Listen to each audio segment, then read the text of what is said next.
Shalom, Bapak Ibu Saudara. Renungan kita pagi hari ini adalah mengenai pengharapan segala makhluk. Mari saya baca dari Roma pasal 8 ayat 19 sampai 21. Saya menggunakan versi ILT. Sebab kerinduan yang dalam dari makhluk ciptaan, ini pengharapan segala makhluk itu ya. Kerinduan yang dalam dari makhluk ciptaan menanti dengan sangat penyingkapan atau manifestasi anak-anak Elohim. Karena makhluk ciptaan telah ditundukkan kepada kesia-siaan, bukan karena kehendaknya sendiri, tetapi karena Dia yang telah menundukkannya atas dasar pengharapan, bahwa makhluk ciptaan itu sendiri juga akan dimerdekakan dari perbudakan kebinasaan kepada kemerdekaan kemuliaan anak-anak Elohim. Jadi seluruh makhluk sebenarnya sekarang ini mengeluh bagaimana supaya bisa dibebaskan daripada perbudakan kebinasaan alam maut ini akibat dosa Adam yang kita semua terkena ya, seluruhnya. Kita semua mengeluh ya. Nah, jadi surat Roma ini sungguh luar biasa. Paulus membeberkan keselamatan dengan 3 istilah ya, trilogi keselamatan saya menyebutnya. Yang pertama justification by faith, kita semua tahu itu ya, dijelaskan dengan 8 pasal surat Roma ini ya. Kemudian sanctification by faith, itu juga sudah banyak dibicarakan dalam kekristenan ya.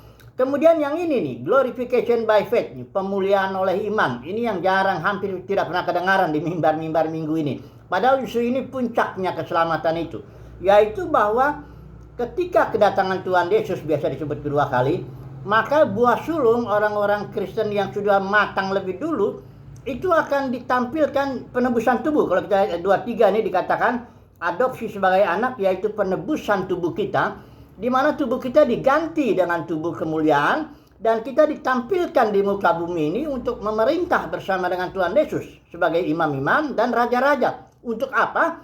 Untuk membebaskan ciptaan ya dari perbudakan kebinasaan.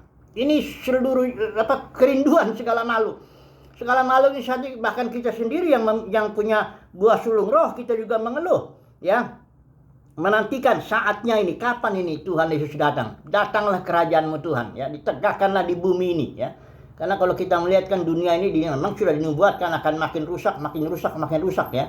Paulus dalam 2 Timotius 3 juga dinubuatkan itu, termasuk dunia kekristenan sama itu, tidak ada lagi apa.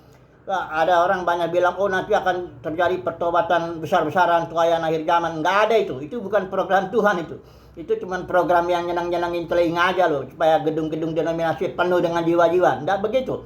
Program Tuhan bukan KKR besar-besaran atau tuayan jiwa besar-besaran dalam arti pertobatan massal, bukan begitu. Program Tuhan, datang Tuhan Yesus sebagai hakim, menghakimi kita seluruhnya gereja, dan menampilkan buah sulung putra-putra Elohim di muka bumi ini dengan tubuh kemuliaan. Untuk apa? Membebaskan seluruh ciptaan. Ya, itu program Tuhan ya. Jadi kita merindukanlah, sebagai buah sulung kita merindukan datanglah Tuhan Yesus ya. Tegakkan kerajaanmu di muka bumi ini ya. Nanti kerajaan dunia akan menjadi kerajaan Tuhan dan yang diurapinya itu gereja buah sulung itu. Haleluya, renungan kita singkat tapi semoga ya kita menanti-nantikan Tuhan lah ya. Kita merindukan kedatangan Tuhan. Kita bersama dengan seluruh makhluk kita mengeluh menantikan datanglah Tuhan Yesus. Ya, jadilah kehendakmu di bumi sebagaimana di sorga. Haleluya, amin.